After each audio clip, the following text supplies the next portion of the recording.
Now the people complained about their hardships in the hearing of the Lord, and when he heard them his anger was aroused. Then fire from the Lord burned among them and consumed some of the outskirts of the camp. When the people cried out to Moses, he prayed to the Lord, and the fire died down. So that place was called Taberah, because fire from the Lord had burned among them. The rabble with them began to crave other food, and again the Israelites started wailing and said, "If only we had meat to eat. We remember the fish we ate in Egypt at no cost, also the cucumbers, melons, leeks, onions, and garlic. But now we have lost our appetite, we never see anything but this manna." The manna was like coriander seed and looked like resin. The people went around gathering it, and then ground it in a hand mill or crushed it in a mortar. They cooked it in a pot or made it into loaves. And it tasted like something made with olive oil. When the dew settled on the camp at night, the manna also came down. Moses heard the people of every family wailing at the entrance to their tents. The Lord became exceedingly angry, and Moses was troubled. He asked the Lord, "Why have you brought this trouble on your servant? What have I done to displease you that you put the burden of all these people on me? Did I conceive all these people? Did I give them birth? Why do you tell me to carry them in my arms, as a nurse carries an infant, to the land you promised on oath to their ancestors? Where can I get meat for all these people? They keep wailing to me, 'Give us meat to eat.' I cannot carry all these people by myself, the burden is too heavy for me.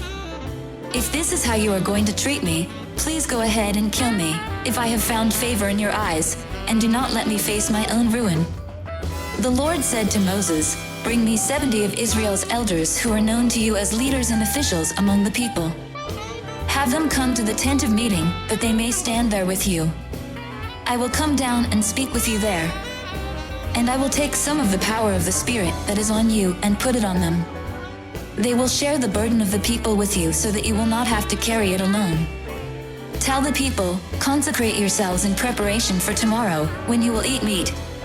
The Lord heard you when you wailed, 'If only we had meat to eat. We were better off in Egypt.' Now the Lord will give you meat, and you will eat it. You will not eat it for just 1 day, or 2 days, or 5, 10, or 20 days, but for a whole month.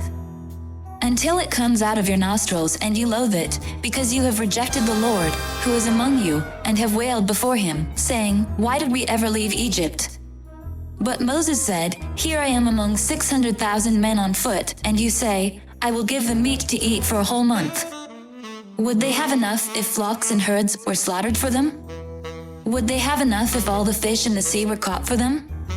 The Lord answered Moses, 'Is the Lord's arm too short? Now you will see whether or not what I say will come true for you.' So Moses went out and told the people what the Lord had said. He brought together 70 of their elders and had them stand around the tent. Then the Lord came down in the cloud and spoke with him, and he took some of the power of the Spirit that was on him and put it on the 70 elders. When the Spirit rested on them, they prophesied, but did not do so again. However, 2 men, whose names were Eldad and Medad, had remained in the camp. They were listed among the elders, but did not go out to the tent. Yet the Spirit also rested on them, and they prophesied in the camp. A young man ran and told Moses, "Eldad and Medad are prophesying in the camp." Joshua son of Nun, who had been Moses' aide since youth, spoke up and said, "Moses, my Lord, stop them." But Moses replied, "Are you jealous for my sake?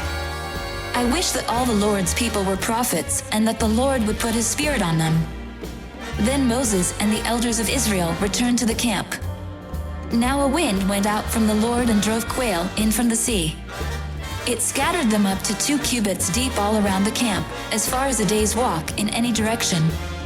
All that day and night and all the next day the people went out and gathered quail. No one gathered less than 10 homers. Then they spread them out all around the camp. But while the meat was still between their teeth and before it could be consumed, the anger of the Lord burned against the people, and he struck them with a severe plague. Therefore the place was named Kibroth-Hattaavah, because there they buried the people who had craved other food. From Kibroth-Hattaavah the people traveled to Hazerah and stayed there. "Come follow me, and I'll send you out to fish for people,"